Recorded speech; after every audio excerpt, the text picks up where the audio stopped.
നമസ്കാരം.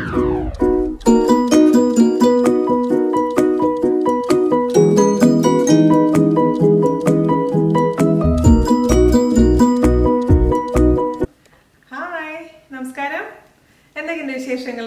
എല്ലാവർക്കും സുഖം തന്നെയെന്ന് വിശ്വസിക്കുന്നു. ഞങ്ങളിവിടെ സുഖമായിരിക്കുന്നു. അപ്പോൾ ഞാൻ നിങ്ങളുടെ അടുത്ത് പ്രോമിസ് ചെയ്ത പോലെ തന്നെ എളുപ്പത്തിൽ തയ്യാറാക്കാൻ പറ്റുന്ന പ്ലം കേക്കിന്റെ റെസിപ്പി ആയിട്ടാണ് വന്നിരിക്കുന്നത്. അതായത് അവനില്ലാത്തവർക്ക് നമ്മളെ കടായിലും അതുപോലെ തന്നെ കുക്കറിലും ചെയ്യാൻ പറ്റുന്ന ഈസി ആയിട്ടുള്ള പ്ലം കേക്ക്. അപ്പോൾ ബീറ്ററും വേണ്ട, ഒന്നും വേണ്ട, വെറും കൈ വെച്ചിട്ടോ അല്ലെങ്കിൽ സ്പൂൺ വെച്ചിട്ടോ ചെയ്യാൻ പറ്റും. വളരെ എളുപ്പമാണ്. ഞാൻ 4 വർഷം മുൻപ് ഒരു റെസിപ്പി ഇതേപോലെ തന്നെ ഇട്ടിട്ടുണ്ടായിരുന്നു. അത് അവനിൽ വെച്ചിട്ടാണ് ചെയ്തിട്ടുണ്ടായിരുന്നത്. അത് മാത്രമല്ല അത് 650 ഗ്രാം ആയിരുന്നു ആ കേക്കിന്റെ വെയിറ്റ്. പിന്നെ ഞാൻ ചെയ്തിരിക്കുന്നത് 1 കിലോ 300 ഗ്രാം ആണ്. ഞാൻ 2 കേക്ക് ആയിട്ടാണ് ചെയ്തിരിക്കുന്നത്. പക്ഷെ നിങ്ങൾക്ക് വേണമെന്നുണ്ടെങ്കിൽ അത് വലിയ കേക്കായിട്ടും ചെയ്യാവുന്നതേ ഉള്ളൂ. അപ്പൊ അത് അങ്ങനെ ചെയ്യുമ്പോൾ ബേക്കിംഗ് ടൈം വ്യത്യാസം വരും. അത് പ്രത്യേകിച്ച് ശ്രദ്ധിക്കണം. പിന്നെ ഡീറ്റെയിൽ ആയിട്ട് ഞാൻ വീഡിയോയിൽ പറഞ്ഞിട്ടുണ്ട്. പിന്നെ കടായിൽ പ്രീഹീറ്റ് ചെയ്യുന്ന ടെമ്പറേച്ചർ മീഡിയം ആണ് കേട്ടോ. പിന്നെയാണ് ബേക്ക് ചെയ്യുന്നതാണ് ലോ ഫ്ലെയിമിൽ വെക്കേണ്ടത്. അത് ഞാൻ എടുത്ത് പറയാൻ വിട്ടിട്ടുണ്ടായിരുന്നു. ഞാൻ എഴുതി കാണിച്ചിട്ടുണ്ട്. അപ്പൊ കൊച്ചു കൊച്ചു കാര്യങ്ങൾ ശ്രദ്ധിക്കുകയാണെന്നുണ്ടെങ്കിൽ നമുക്ക് കടയിൽ നിന്ന് വാങ്ങിക്കുന്നേക്കാൾ സൂപ്പർ ആയിട്ടുള്ള ടേസ്റ്റി ആയിട്ടുള്ള കേക്ക് നമുക്ക് വീട്ടിലുണ്ടാക്കിയെടുക്കാൻ പറ്റും. അപ്പൊ എല്ലാവർക്കും ഒരു നല്ല ക്രിസ്മസ് ആശംസിക്കുന്നു. ഒട്ടും താമസിയാതെ നമുക്ക് എങ്ങനെയാണ് രുചികരമായിട്ടുള്ള പ്ലം കേക്ക് തയ്യാറാക്കാം എന്ന് നോക്കിയിട്ട് വരാം. ഓക്കെ, അപ്പോൾ നമുക്ക് നമ്മുടെ പ്രിയപ്പെട്ട ക്രിസ്മസ് സ്പെഷ്യൽ ആയിട്ടുള്ള ഫ്രൂട്ട് കേക്ക് ഉണ്ടാക്കാൻ തുടങ്ങാം. ഞാൻ ഒരു 4 വർഷം മുൻപ് ഓൾറെഡി കാണിച്ചിട്ടുണ്ട്. പക്ഷെ ഇന്ന് ഞാൻ കടായിലും കൂടെ എങ്ങനെയാണ് ഉണ്ടാക്കുന്നതെന്ന് കാണിച്ചു തരാം. കാരണം എല്ലാവരുടെ കയ്യിൽ ഇപ്പോൾ അവൻ ഉണ്ടായിരിക്കണം നിർബന്ധമില്ലല്ലോ. അപ്പോൾ അവർക്ക് വേണ്ടിയിട്ട് ഉപകാരപ്പെടുത്തിയെന്ന് വെച്ചിട്ടാണ് ചെയ്തിരിക്കുന്നത്. മാത്രമല്ല ഇന്ന് ഞാൻ ചെയ്തിരിക്കുന്നത് കുറച്ചും കൂടെ വലിയൊരു അളവിലാണ്. കഴിഞ്ഞ പ്രാവശ്യത്തെ ഫ്രൂട്ട് കേക്ക് എന്ന് പറഞ്ഞാൽ 650 ഗ്രാമേ ഉണ്ടായിരുന്നുള്ളൂ. ഇന്ന് ഞാനിപ്പോൾ ഒരു 1300 രീതിയിലാണ് കാണിക്കുന്നത് കേട്ടോ വെയിറ്റ്. അതിനുവേണ്ടി ഞാനിവിടെ ആദ്യം എടുത്ത് വെച്ചിരിക്കുന്നത് ഡ്രൈ ഫ്രൂട്ട്സും അതുപോലെ തന്നെ നട്ട്സും ആണ്. ഡ്രൈ ഫ്രൂട്ട്സും നട്ട്സും എല്ലാം കൂടി 3 കപ്പ് എടുത്ത് വെച്ചിട്ടുണ്ട്. അതായത് 1 കപ്പ് നട്ട്സ്. ഞാനിവിടെ നട്ട്സ് എന്ന് പറയുമ്പോൾ അണ്ടിപ്പരിപ്പും അതുപോലെ തന്നെ ബദാമും ആണ്. 1/2 കപ്പ് അണ്ടിപ്പരിപ്പും 1/2 കപ്പ് ബദാമും വളരെ നൈസാക്കി പൊടിച്ച് ഇട്ടിട്ടുണ്ട്. അതുപോലെ തന്നെ പിന്നെ ഞാൻ ഇട്ടിരിക്കുന്നത് ഈന്തപ്പഴം, പിന്നെ കറുത്ത മുന്തിരി, പിന്നെ അതുപോലെ തന്നെ ടൂട്ടി ഫ്രൂട്ടി, അങ്ങനത്തെ ഐറ്റംസ് ആണ്. അപ്പൊ നിങ്ങൾക്ക് എന്തൊക്കെ ഡ്രൈ ഫ്രൂട്ട്സ് താല്പര്യപ്പെടുന്നോ അതെല്ലാം നിങ്ങളുടെ ആഡ് ചെയ്ത് കൊടുക്കാം. അപ്പൊ നിങ്ങളുടെ അടുത്ത് വേറെ ഒന്നുമില്ല, വെറുതെ കിസ്മിസ്, അതായത് നമ്മുടെ ഉണക്കമുന്തിരി മാത്രമേ ഉള്ളൂ എന്നുണ്ടെങ്കിലും അത് കുഴപ്പമൊന്നുമില്ല കേട്ടോ. അപ്പൊ നമ്മുടെ കയ്യിലുള്ള അനുസരിച്ച് ഇട്ടാൽ മതി. അപ്പൊ എന്തായാലും എല്ലാം കൂടിയിട്ട് 3 കപ്പ്, അതാണ് ഇതിന്റെ ഒരു അളവ് എന്ന് പറയുന്നത്. അപ്പൊ ഇതെല്ലാം ആദ്യമേ തന്നെ ഇപ്പൊ തലേദിവസം തന്നെ എല്ലാം പൊടിച്ച് റെഡിയാക്കി വെച്ചാൽ മതി. ഫ്രൂട്ട്സ് ഒക്കെ വളരെ നൈസാക്കി അരിയണം. അതേപോലെ തന്നെ കിസ്മിസ് ഞാൻ അരിഞ്ഞിട്ടില്ല, അതായത് ഉണക്കമുന്തിരി ഞാൻ അരിഞ്ഞിട്ടില്ല. ബാക്കിയെല്ലാം വളരെ നൈസാക്കി അരിഞ്ഞു വെച്ചിട്ടുണ്ട് കേട്ടോ. നമ്മൾ സാധാരണ രീതിയിൽ ഒരുപാട് ദിവസം മുൻപ് തന്നെ നമ്മൾ ഇതെല്ലാം സോക്ക് ചെയ്ത് വെക്കും, അതായത് കുതിർത്ത് വെക്കും. അപ്പൊ അങ്ങനെ കുതിർത്ത് വെക്കാൻ മറന്നു പോയവർക്കാണെങ്കിൽ ഇങ്ങനെ ചെയ്യുകയാണെങ്കിൽ വളരെ യൂസ്ഫുൾ ആണ്. നമ്മളിത് കുക്ക് ചെയ്യാൻ പോവുകയാണ്. അതിന് വേണ്ടിയിട്ട് ഒരു പാത്രം എടുക്കാം. ആ കടായിലോട്ട് 3 കപ്പ് ഫ്രൂട്ട്സ് ആൻഡ് നട്ട്സ് ഇട്ട് കൊടുക്കാം. ഇതിന്റെ നേർപകുതിയാണെന്നുണ്ടെങ്കിൽ ഞാൻ കഴിഞ്ഞ പ്രാവശ്യം ചെയ്ത വീഡിയോ നോക്കിയാൽ മതി. ഇനി ഇതിലോട്ട് നിങ്ങൾക്ക് ഏത് ടൈപ്പ് ജ്യൂസ് വേണമെങ്കിലും ഒഴിച്ചു കൊടുക്കാം. ഞാനിപ്പോൾ ഇവിടെ ഓറഞ്ച് ജ്യൂസ് ആണ് ഒഴിച്ചു കൊടുക്കാൻ പോകുന്നത്. അതേസമയം ഗ്രേപ്പ് ജ്യൂസ് വേണമെങ്കിൽ ഒഴിച്ചു കൊടുക്കാം. അതല്ലാന്നുണ്ടെങ്കിൽ ജ്യൂസ് നിങ്ങളുടെ അടുത്ത് ഇല്ല എന്നുണ്ടെങ്കിൽ ചൂടുവെള്ളം ഒഴിച്ചു കൊടുത്താൽ മതിയാകും. അങ്ങനെ നിർബന്ധങ്ങളൊന്നുമില്ല. പക്ഷേ ജ്യൂസൊക്കെ ഒഴിക്കുമ്പോൾ കുറച്ച് നല്ല ഫ്ലേവർ വരും നമ്മുടെ കേക്കിന്. അതുപോലെ തന്നെ ആൽക്കഹോൾ ഉപയോഗിക്കുന്നവരുണ്ടാവും. അപ്പൊ അതായത് റം ഒഴിക്കാം അല്ലെങ്കിൽ വൈൻ ഒഴിക്കാം. അപ്പൊ നിങ്ങൾക്ക് എന്താണ് താല്പര്യം അതനുസരിച്ച് നിങ്ങളുടെ ഇഷ്ടത്തിനനുസരിച്ച് അതെല്ലാം മാറ്റം വരുത്തണം. അതായത് നമ്മൾ ഉദ്ദേശം എന്താണെന്ന് വെച്ച് കഴിഞ്ഞാൽ ഇത് കുക്ക് ചെയ്യണം, അതായത് സോഫ്റ്റ് ആവണം ഈ നട്ട്സും അതുപോലെ തന്നെ ഡ്രൈ ഫ്രൂട്ട്സും. അതിനുവേണ്ടി നമ്മൾ കുക്ക് ചെയ്യുന്നത് സാധാരണ രീതിയിൽ ഇപ്പോൾ 30 ദിവസമൊക്കെ നമ്മൾ സോക്ക് ചെയ്ത് വെച്ച് കഴിഞ്ഞാൽ നല്ല സോഫ്റ്റ് ആയിട്ട് വരും. നല്ല ഫ്രഷ് ആയി പിഴിഞ്ഞു വെച്ചിരിക്കുന്ന ഒട്ടും വെള്ളം ചേർക്കാത്ത ഓറഞ്ച് ജ്യൂസ് ആണ് ഒഴിച്ചു കൊടുക്കാൻ പോകുന്നത്.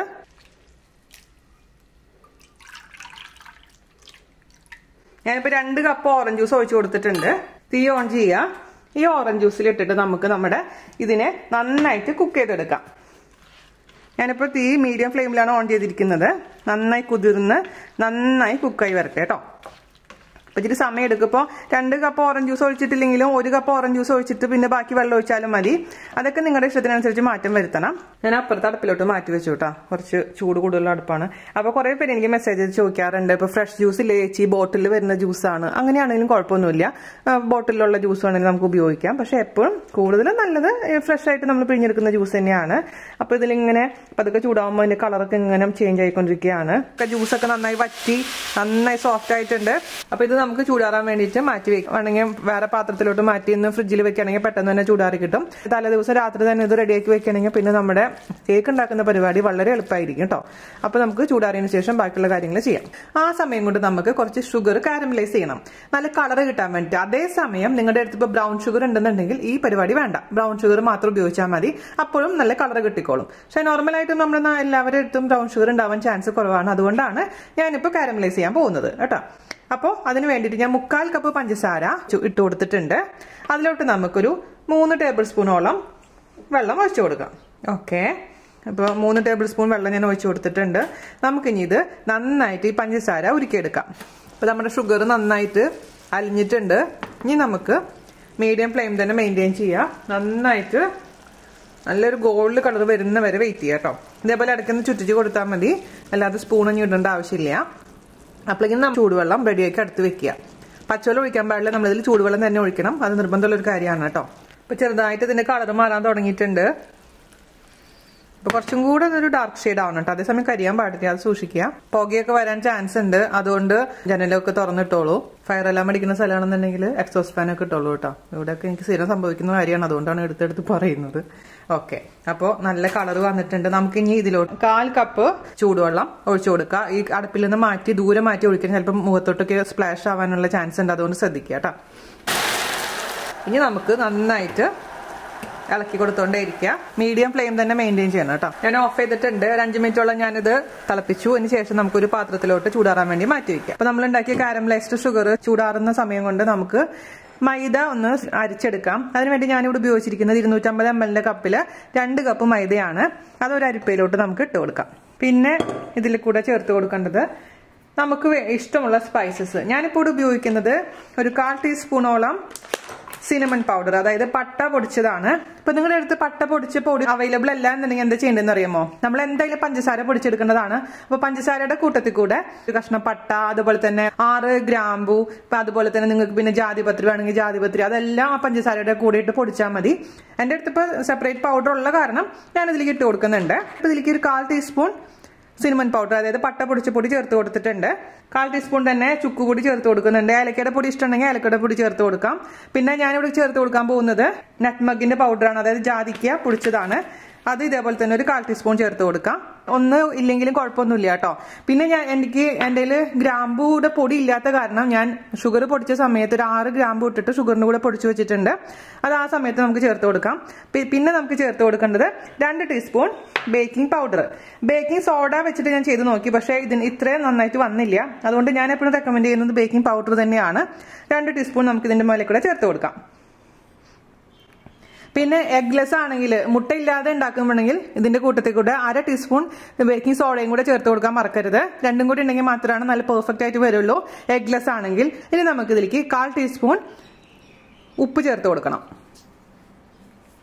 അപ്പോൾ എല്ലാം കൂടെ ചേർത്ത് കൊടുത്തിട്ടുണ്ടല്ലോ, ഇത് നന്നായിട്ട് ഇത് 2-3 വട്ടം ഒന്ന് അരിച്ചെടുക്കാം കേട്ടോ. അപ്പൊ ഞാനിവിടെ 3 പ്രാവശ്യം അരിച്ചെടുത്ത് മാറ്റി വെച്ചിട്ടുണ്ട്.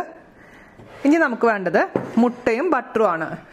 ബട്ടർ ഞാനിപ്പോൾ ഇവിടെ മെൽറ്റ് ചെയ്ത് വെച്ചിരിക്കുകയാണ്, ഉരുക്കി വെച്ചിരിക്കുന്ന ബട്ടറാണ് എടുക്കാൻ പോകുന്നത്. അതേപോലെ തന്നെ മുട്ട എന്ന് പറഞ്ഞാൽ റൂം ടെമ്പറേച്ചറിലുള്ള മുട്ടയാവും, പ്രത്യേകിച്ച് ശ്രദ്ധിക്കുക. തണുപ്പുള്ള മുട്ട ഉപയോഗിക്കാൻ പാടില്ല. അപ്പോൾ നേരത്തെ തന്നെ പുറത്തെടുത്ത് വെക്കുക. അതേസമയം നിങ്ങളിപ്പോൾ പുറത്തെടുക്കാൻ മറന്നു പോയിട്ടുണ്ടെങ്കിൽ ചെറിയ ചൂടുവെള്ളത്തിൽ അതൊരു കുറച്ച് നേരം ഇട്ട് വെച്ച് കഴിഞ്ഞാൽ അതിന്റെ തണുപ്പ് മാറി നോർമൽ ടെമ്പറേച്ചറിലോട്ട് വന്നോളൂ കേട്ടോ. അപ്പൊ ഞാനിവിടെ 3 മുട്ടയാണ് ഉപയോഗിക്കാൻ പോകുന്നത്. അതേസമയം നിങ്ങൾക്ക് മുട്ട താല്പര്യം ഇല്ലെങ്കിൽ, മുട്ട ഉപയോഗിക്കാത്തവരാണെന്നുണ്ടെങ്കിൽ മുട്ടയ്ക്ക് പകരമായിട്ട് തൈര് ഉപയോഗിക്കാം. തൈരാണെങ്കിലും ഒരുപാട് പുളിയില്ലാത്ത ചെറിയ പുളി മാത്രമുള്ള തൈര്, അതും റൂം ടെമ്പറേച്ചറിലായിരിക്കുന്ന തൈര്. നമ്മൾ മുട്ട ബീറ്റ് ചെയ്യുമ്പോൾ എത്ര അളവുണ്ടാവോ അത്രയും തൈര് നമുക്ക് ഇതിലേക്ക് ഒഴിച്ചു കൊടുക്കണം. ഓക്കെ, അതേപോലെ തന്നെ ബട്ടറിന് പകരമായിട്ട് നിങ്ങൾക്ക് ഓയിൽ വേണമെങ്കിൽ ഉപയോഗിക്കാം. 3 മുട്ട പൊട്ടിച്ചിട്ട് കൊടുക്കാൻ പോവുകയാണ് കേട്ടോ. അപ്പൊ ഞാൻ ഇതിലോട്ട് 3 മുട്ട പൊട്ടിച്ചിട്ട് കൊടുത്തിട്ടുണ്ട്. നന്നായിട്ട് ഇതൊരു ഫോർക്ക് വെച്ചിട്ടോ അല്ലെങ്കിൽ ഒരു വിസ്ക് വെച്ചിട്ടോ, നിങ്ങളുടെ അടുത്ത് ഹാൻഡ് മിക്സ് ഉണ്ടെങ്കിൽ അത് വെച്ച് ചെയ്തോളൂ കേട്ടോ. ഞാനിപ്പോ ഇതൊന്നും ഇല്ലാത്തവർക്ക് വേണ്ടിയിട്ടാണ് കാണിച്ചു തരുന്നത്. ഒരു ഫോർക്ക് വെച്ചിട്ട് ഞാൻ നന്നായിട്ട് ഇത് അടിച്ചു കൊടുക്കട്ടെ. അതിലേക്ക് ഞാൻ ചേർത്ത് കൊടുക്കാൻ പോകുന്നത് 2 ടീസ്പൂൺ വാനില എസൻസ് ആണ്. ആ മുട്ടയുടെ വാസന അറിയാതിരിക്കാൻ വേണ്ടിയിട്ടാണ് വാനില എസൻസ് ഒഴിച്ചു കൊടുക്കുന്നത്. അതുപോലെ തന്നെ ഞാൻ ഇതിലേക്ക് ചേർത്ത് കൊടുക്കുന്നത് 1 ടേബിൾ സ്പൂൺ ഓറഞ്ചിന്റെ പീല് വളരെ നൈസാക്കി അരിഞ്ഞതാണ്. ഞാൻ എന്താ ചെയ്തതെന്ന് വെച്ച് കഴിഞ്ഞാൽ പീലർ വെച്ചിട്ട് ജസ്റ്റ് ആ വെള്ള ഭാഗം ഒഴിവാക്കിയിട്ട് മഞ്ഞ ഭാഗം മാത്രം പീൽ ചെയ്തെടുത്തിട്ട് വളരെ നൈസാക്കി കട്ട് ചെയ്തിട്ടുണ്ട്. ഇത് ചേർക്കുകയാണെങ്കിൽ പ്രത്യേക ഒരു ഫ്ലേവർ ഉണ്ടായിരിക്കും നമ്മുടെ കേക്കിന്. ഇല്ലെങ്കിൽ ഒഴിവാക്കാം, അല്ലെങ്കിൽ ചെറുനാരങ്ങയുടെ തൊലിയായാലും ഇങ്ങനെ ഉപയോഗിക്കാം കേട്ടോ. അപ്പോൾ 1 ടേബിൾ സ്പൂൺ വളരെ നൈസാക്കി അരിഞ്ഞ ഓറഞ്ച് പീല് ഞാൻ ചേർത്ത് കൊടുത്തിട്ടുണ്ട്. എല്ലാം കൂടി നന്നായിട്ട് അങ്ങ് മിക്സ് ചെയ്ത് കൊടുക്കാം. ഇനി ഞാൻ എനിക്ക് ചേർത്ത് കൊടുക്കാൻ പോകുന്നത് 1 കപ്പ് പൊടിച്ച പഞ്ചസാര. അതിൽ ഞാൻ നേരത്തെ പറഞ്ഞ പോലെ തന്നെ ഒരു 6 ഗ്രാമ്പും കൂടി ഇട്ട് നന്നായി പൊടിച്ചെടുത്തിട്ടുള്ള പഞ്ചസാരയാണ് നമുക്ക് ഇതിലേക്ക് ചേർത്ത് കൊടുക്കാം. പഞ്ചസാരയുടെ അളവ് ഓരോരുത്തർക്ക് മാറ്റം ഉണ്ടാവും കേട്ടോ. ചിലവർക്ക് നല്ല മധുരമുള്ള കേക്ക് വേണം, അതൊരു മീഡിയം മധുരമായിരിക്കും. ഞാൻ കഴിഞ്ഞ 1.25 കപ്പ് പഞ്ചസാര ഇട്ട് ഉണ്ടാക്കി നോക്കിയപ്പോൾ എനിക്ക് മധുരം കൂടുതൽ പോലെ തോന്നി. അതുകൊണ്ട് ഞാൻ 1 കപ്പ് പഞ്ചസാര എടുത്തിട്ടുള്ളൂ. അപ്പോൾ അത് അടിച്ച് നോക്കിയിട്ട് മിക്സ് ചെയ്ത് നോക്കിയിട്ട് അഥവാ മധുരം കുറവാന്ന് തോന്നുന്നുണ്ടെങ്കിൽ കുറച്ച് പൊടിച്ച് പഞ്ചസാര ചേർത്ത് മിക്സ് ചെയ്ത് കൊടുത്താൽ മതിയാവും. പൊടിച്ച പഞ്ചസാര ചേർത്ത് കഴിഞ്ഞാൽ മിക്സിങ് എളുപ്പമായിരിക്കും, പെട്ടെന്ന് തന്നെ അലിഞ്ഞ് കിട്ടും. ഞാനിതിലേക്ക് ഇനി 200 ഗ്രാം ഉരുക്കിയ ബട്ടർ ഒഴിച്ചു കൊടുക്കാൻ പോവുകയാണ്. അപ്പോൾ നിങ്ങളുടെ അടുത്ത് ബട്ടർ ഇല്ലാന്നുണ്ടെങ്കിൽ അതിന് പകരമായിട്ട് നിങ്ങൾ ഓയിൽ ഉപയോഗിച്ചാലും മതിയാകും. ഇനി ഞാൻ ഇതിലേക്ക് ഇട്ട് കൊടുക്കാൻ പോകുന്നത് നമ്മൾ എടുത്തു വെച്ചിരിക്കുന്ന നമ്മുടെ മിക്സ്ഡ് ഫ്രൂട്ടാണ്. വേവിച്ച് വെച്ചിരിക്കുന്നത്, നിങ്ങൾ സോക്ക് ചെയ്ത് വെച്ചിരിക്കുന്നതാണെങ്കിൽ ആ സോക്ക് ചെയ്ത് വെച്ചിരിക്കുന്ന 3 കപ്പ് മിക്സ്ഡ് ഫ്രൂട്ട് ഇതിലിട്ട് കൊടുക്കാം. ഞാൻ ആദ്യത്തെ വീഡിയോയിൽ അതിൽ പൊടിയൊക്കെ ഇട്ട് മിക്സ് ചെയ്ത് മാറ്റിയൊക്കെ വെച്ചിട്ടുണ്ടായിരുന്നു. അങ്ങനെ ചെയ്യേണ്ട ആവശ്യമൊന്നുമില്ല, ഇങ്ങനെ ചെയ്തപ്പോഴും ശരിയാവുന്നുണ്ട്. അപ്പം മൊത്തത്തിൽ ഉള്ള ഫ്രൂട്ട്സും നട്ട്സും ഞാൻ അതിലേക്ക് ഇട്ട് കൊടുത്തിട്ടുണ്ട് കേട്ടോ. അത് കൂടെ ചേർത്ത് നന്നായിട്ട് നമുക്ക് മിക്സ് ചെയ്ത് കൊടുക്കാം. ഇതിപ്പോൾ നല്ലോണം ഫ്രൂട്ട്സ് എടുത്തിട്ടുണ്ട്, അപ്പോഴാണ് ആ ശരിക്കും ക്രിസ്മസ് പ്ലം കേക്കിൻ്റെ ആ ഒരു ടെക്സ്ചർ വരുള്ളൂ. ഫ്രൂട്ട്സും നട്ട്സും കുറയുമ്പോൾ ആ ഒരു കംപ്ലീറ്റ്ലി ടെക്സ്ചറും ഒക്കെ മാറിപ്പോകും. അപ്പോൾ നിങ്ങൾക്ക് ഫ്രൂട്ട്സ് മതി, കുറച്ച് മതി എന്നുണ്ടെങ്കിൽ കുറച്ചെടുത്താൽ മതിയാകും. പക്ഷെ ഞാൻ പ്രിഫർ ചെയ്യുന്നത് ഇത്രയ്ക്ക് തന്നെ എടുക്കാനാണ്. ഇത് ചെയ്യുന്നേക്കാളും മുൻപായിട്ട് എന്താ ചെയ്യേണ്ടതെന്ന് വെച്ച് കഴിഞ്ഞാൽ നമ്മൾ അവനാണെങ്കിൽ അവൻ പ്രീ ഹീറ്റ് ചെയ്യാൻ ഇടണം. 10 മിനിറ്റ് 180 ഡിഗ്രി സെൽഷ്യസിൽ 10 മിനിറ്റ് പ്രീ ഹീറ്റ് ചെയ്യുക. അതുപോലെ തന്നെ കടായി ആണെങ്കിലും മീഡിയം ഫ്ലെയിമിൽ ഇട്ടതിന് ശേഷം അടച്ചു വെച്ചിട്ട് 10 മിനിറ്റ് പ്രീ ഹീറ്റ് ചെയ്യുക. അതിനുശേഷം മാത്രമാണ് നമ്മൾ കേക്ക് ടിന്നിലേക്ക് ആക്കിയതിന് ശേഷം വെച്ച് ബേക്ക് ചെയ്യാൻ പാടുള്ളൂ കേട്ടോ. ഇനി നമുക്ക് ഇതിലേക്ക് നമ്മുടെ എടുത്തു വെച്ചിരിക്കുന്ന മൈദ ഇട്ട് കൊടുക്കാം. മൈദ കുറച്ചായിട്ട് ഇട്ട് കൊടുക്കണം കേട്ടോ. കൈ കൊണ്ട് ഫോൾഡ് ചെയ്താലും കുഴപ്പമില്ല, അല്ലെങ്കിൽ ഒരു സ്പാറ്റിൽ വെച്ചിട്ട് ഫോൾഡ് ചെയ്താലും കുഴപ്പമില്ല. എന്താണ് നിങ്ങൾക്ക് കംഫർട്ടബിൾ ആയി തോന്നുന്നത് അതുപോലെ ചെയ്തോളൂ. ഞാനിപ്പോൾ നല്ല വൃത്തിയുള്ള കൈ വെച്ചിട്ടാണ് ജസ്റ്റ് ഒന്ന് ഫോൾഡ് ചെയ്തെടുക്കാൻ പോവുകയാണ്. അപ്പോൾ നമുക്ക് ഒരുപാട് ഓവറായിട്ട് ഇങ്ങനെ മിക്സ് ചെയ്ത് കൊടുക്കരുത് കേട്ടോ, എപ്പോഴും ശ്രദ്ധിക്കണേ. കാരമലൈസ് ചെയ്ത് വെച്ചിരിക്കുന്ന അത് മിക്സ് ഇതിൻ്റെ പകുതി, ഞാൻ 1/4 ഗ്ലാസ് അല്ലേ നമ്മൾ എടുത്തിട്ടുണ്ടായിരുന്നു, അപ്പോൾ അതിൻ്റെ പകുതി ഒഴിച്ച് കൊടുക്കാം ചൂടാറിയതിന് ശേഷം. എന്നിട്ട് ആവശ്യമുണ്ടെങ്കിൽ പിന്നെ നമുക്ക് എക്സ്ട്രാ ഒഴിച്ച് കൊടുക്കാം. ആദ്യമേ തന്നെ ഒരുപാട് മൊത്തത്തിൽ ഒഴിക്കണ്ട. ഇനി നമ്മുടെ ബാക്കിയുള്ള മൈദ ഇട്ട് കൊടുക്കാം, ഫോൾഡ് ചെയ്യുക. ആവശ്യമുണ്ടെങ്കിൽ ബാക്കി നമ്മുടെ കാരമലൈസ്ഡ് ഷുഗർ സിറപ്പ് ഒഴിച്ചു കൊടുക്കാം വേണ്ടി വരും. അപ്പോൾ ഞാൻ മൊത്തത്തിൽ കാരമലൈസ്ഡ് ഷുഗർ സിറപ്പ് ഒഴിച്ചു കൊടുക്കുകയാണ് കേട്ടോ. 1/4 ഗ്ലാസ് വെള്ളമല്ലേ നമ്മൾ ഒഴിച്ചിട്ടുണ്ടായിരുന്നു, അപ്പോൾ ഇത് ഇരിക്കുമ്പോൾ കുറച്ചും കൂടെ തിക്കായിട്ട് മാറും. അപ്പോൾ മൊത്തത്തിൽ ഒഴിച്ചു കൊടുത്തിട്ടുണ്ട്. അപ്പോൾ അതൊക്കെ നമുക്കിനി ബാക്കിയൊന്ന് ഫോൾഡ് ചെയ്തെടുക്കാം. ഇനി നമുക്ക് ലൈൻ ചെയ്ത് വെച്ചിരിക്കുന്ന പാത്രത്തിലോട്ട് ഇട്ട് കൊടുക്കാം. ഞാനിപ്പോൾ ഇവിടെ റെഡിയാക്കി വെച്ചിരിക്കുന്നത് 6 ഇഞ്ചിൻ്റെ 2 പാനാണ്. അപ്പോൾ അതിലോട്ട് നമുക്ക് ഡിസ്ട്രിബ്യൂട്ട് ചെയ്ത് കൊടുക്കാം.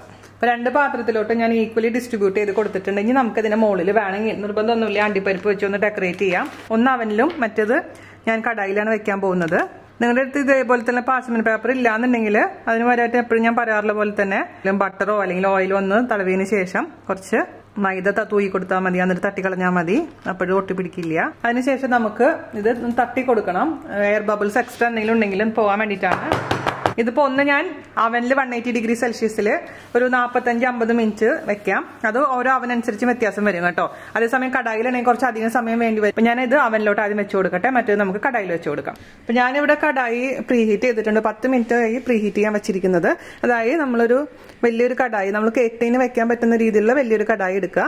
അതിലോട്ട് ഒരു റിങ്ങോ എന്തെങ്കിലും ഇറക്കി വെക്കുക. അതായത് ഡയറക്റ്റ് ആയിട്ട് നമ്മൾ പാത്രം കടായിൽ മുട്ടാൻ പാടില്ല, അത് മാത്രം നമ്മൾ ഉദ്ദേശിക്കുന്നുള്ളൂ. അപ്പോൾ ഒരു ഇച്ചിരി ഹൈറ്റിലൊരു എന്തെങ്കിലും ഒരു റിങ് താഴെ വെച്ച് കൊടുക്കുക. അതിന്റെ മുകളിലാണ് നമുക്ക് കേക്ക് ടീന് വെക്കേണ്ടത്. ഒരുപാട് ഹൈറ്റ് കൂടി കഴിഞ്ഞാൽ നമ്മൾ മൂടി വെക്കുമ്പോൾ ആ മൂടിയിൽ ആവാനുള്ള ചാൻസ് ഉണ്ട്, അതൊന്ന് ശ്രദ്ധിക്കണം. അതുകൊണ്ട് ഒരു ഇച്ചിരി ചെറിയൊരു റിങ് ഇട്ട് കൊടുക്കുക, അതിന്റെ മുകളിൽ നമുക്ക് കേക്ക് ടീൻ വെച്ച് കൊടുക്കാം കേട്ടോ. എന്നിട്ട് നമുക്ക് അടച്ചു വെക്കുക. ലോ ഫ്ലെയിമിൽ ഇട്ടതിന് ശേഷം ഒരു 50 അല്ലെങ്കിൽ 1 മണിക്കൂർ വേണ്ടി വരും. അതായത് അവനിൽ വെക്കുന്ന പോലെയല്ല, കടായിൽ വെക്കുമ്പോൾ കുറച്ചും കൂടി സമയം എടുക്കും. പക്ഷെ എപ്പോഴും ലോ ഫ്ലെയിമിൽ വെക്കണം. മീഡിയം ഫ്ലെയിമിൽ വെച്ച് കഴിഞ്ഞാൽ താഴത്തെ ഭാഗം കരിഞ്ഞു പോകാനുള്ള ചാൻസ് ഉണ്ട്. അതുകൊണ്ടാണ് പ്രത്യേകിച്ച് എടുത്ത് പറയുന്നത് കേട്ടോ. അപ്പോൾ നമുക്ക് ഒരു 50 മിനിറ്റ് കഴിഞ്ഞതിന് ശേഷം ഓപ്പൺ ചെയ്ത് കുത്തി നോക്കാം. ആയിട്ടില്ല എന്നുണ്ടെങ്കിൽ വീണ്ടും കുറച്ച് നേരം കൂടെ ബേക്ക് ചെയ്തെടുക്കാം. നമ്മുടെ കേക്ക് അവനിൽ നിന്ന് ഞാൻ എടുത്തിട്ടുണ്ട് കേട്ടോ. 180 ഡിഗ്രി സെൽഷ്യസിൽ ഒരു 50 മിനിറ്റ് എടുത്തു കറക്റ്റായിട്ട് ബേക്കായി കിട്ടാൻ. കണ്ടില്ലേ, നല്ല ക്ലിയർ ആയി വന്നിട്ടുണ്ട്. ഇനി നമുക്കിത് ചൂടാറിയതിന് ശേഷം മുറിച്ച് ഞാൻ കാണിച്ചു തരാം കേട്ടോ. അപ്പൊ നമ്മുടെ കേക്ക് കടായിലുള്ളതും റെഡി ആയിട്ടുണ്ട്. 1 മണിക്കൂറാണ് എടുത്തേക്കുന്നത് കേട്ടോ. ഓക്കെ, ക്ലിയർ ആയി വന്നിട്ടുണ്ട്. അത് ഓരോരുത്തരുടെ അടുപ്പനുസരിച്ച് മാറ്റം വരും. അപ്പൊ നിങ്ങൾ ഇത് മാത്രം ശ്രദ്ധിച്ചാൽ മതി. ഇതേപോലെ കുത്തി നോക്കുമ്പോൾ ക്ലിയർ ആയിട്ട് വരണം, അത്ര മാത്രം ശ്രദ്ധിച്ചാൽ മതിയാവും. അപ്പോൾ ഇതിന്റെ വ്യത്യാസം എന്ന് വെച്ചാൽ കുറച്ചും കൂടെ നമ്മൾ അവനിൽ വെക്കുമ്പോൾ കേക്കിന്റെ മുകളിലത്തെ ഭാഗം കുറച്ചും കൂടി ഡാർക്ക് ഷെയ്ഡ് ആയിരിക്കും. കടായിൽ വെക്കുമ്പോൾ കുറച്ച് ലൈറ്റ് ആയിരിക്കും. കാരണം മേലേന്ന് ചൂട് വരുന്നില്ലല്ലോ. അവനിലാണെങ്കിൽ മേലേന്നും താഴേന്നും ചൂട് വരുന്ന കാരണമാണ് ഈക്വൽ ആയിട്ട് ആ കളർ കറക്റ്റ് ആയിട്ട് വരുന്നത്. ഇതിൽ കുറച്ച് വ്യത്യാസമുണ്ട്, പക്ഷെ കുഴപ്പമൊന്നുമില്ല. നല്ല ഡാർക്ക് തന്നെയായിട്ടാണ് ഇരിക്കുന്നത്. ഇനി ഇത് ചൂടാറിയതിനു ശേഷം നമുക്ക് മുറിച്ച് കാണിച്ചു തരാം. അപ്പോൾ ഞാൻ ഫോട്ടോ എടുക്കാൻ വേണ്ടിയിട്ട് ഒരു പീസ് മുറിച്ചിട്ടുണ്ടായിരുന്നു കേട്ടോ. ഇത് അവനിൽ വെച്ചിരുന്ന കേക്കായിരുന്നു. ഞാനിതിൻ്റെ ടെക്സ്ചർ കാണിച്ചു തരാം. ഇതാണ് നമ്മൾ അവനിലുണ്ടാക്കിയ സോഫ്റ്റ് ആയിട്ടുള്ള കേക്ക്. നല്ല ഡാർക്ക് ഷെയ്ഡാണ്. ഇതിന്റെ മുകളിൽ ഞാൻ പൊടിച്ച പഞ്ചസാര ഇട്ടേക്കുന്നതാണ് കേട്ടോ. ഫോട്ടോ എടുക്കാൻ വേണ്ടി ഇട്ടതാണേ. കടായിൽ വെച്ച കേക്കാണ്.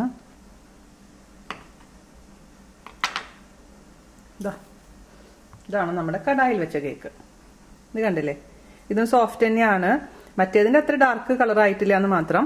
ഇത് നമ്മൾ അവനിൽ വെച്ച കേക്ക് കുറച്ച് നല്ല ഡാർക്ക് ആയിട്ടുണ്ട്, കുറച്ചും കൂടി സോഫ്റ്റ് ആയിട്ടുണ്ട്. പക്ഷെ കടായിൽ വെച്ച കേക്ക് മോശമൊന്നും പറയുന്നില്ല. നമ്മൾ ഇതേപോലെയാണ് നമ്മൾ സാധാരണ കടയിൽ നിന്ന് വാങ്ങിക്കുന്ന കേക്ക് കിട്ടുക അല്ലേ. പുറത്തൊക്കെ വാങ്ങിക്കുമ്പോൾ ഞാനിവിടെ ക്രിസ്മസിനൊക്കെ വാങ്ങിക്കുന്ന കേക്ക് ഈ ഒരു ടെക്സ്ചറിലാണ് ഇരിക്കാറ്. അപ്പൊ അത് മാത്രമേ വ്യത്യാസമുള്ളൂ. പക്ഷെ ടേസ്റ്റിനും ഒന്നും ഒരു വ്യത്യാസമില്ല. ബാക്ക് സൈഡൊക്കെ ഇങ്ങനെ ഇരിക്കുന്നുണ്ട്, കരിഞ്ഞിട്ടൊന്നുമില്ല.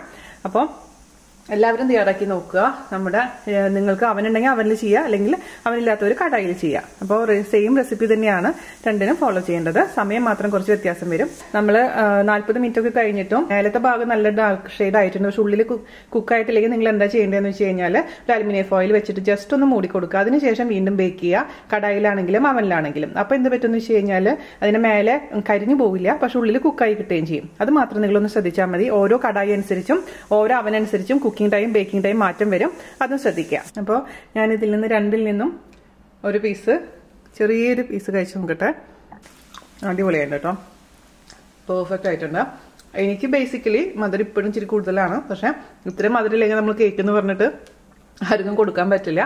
അപ്പോൾ എന്നെ പോലെ അധികം മധുരം താല്പര്യമില്ലാത്തവർ ഞാൻ ഉപയോഗിച്ച പഞ്ചസാരയുടെ അത്ര എടുക്കണ്ട, കുറച്ചും കൂടെ കുറച്ചോളൂ കേട്ടോ. ബാക്കി എല്ലാവരും സെയിം അളവ് പഞ്ചസാര ഫോളോ ചെയ്താൽ മതി. അപ്പോൾ എല്ലാവർക്കും ഒരു അടിപൊളി ക്രിസ്മസ് ആശംസിക്കുന്നു. Happy new year also. അപ്പോൾ അടുത്ത അടിപൊളിയായിട്ടുള്ള റെസിപ്പി ആയിട്ട് കാണുന്നവരെ നന്ദി, നമസ്കാരം. Thank you, bye. നോക്കട്ടെ.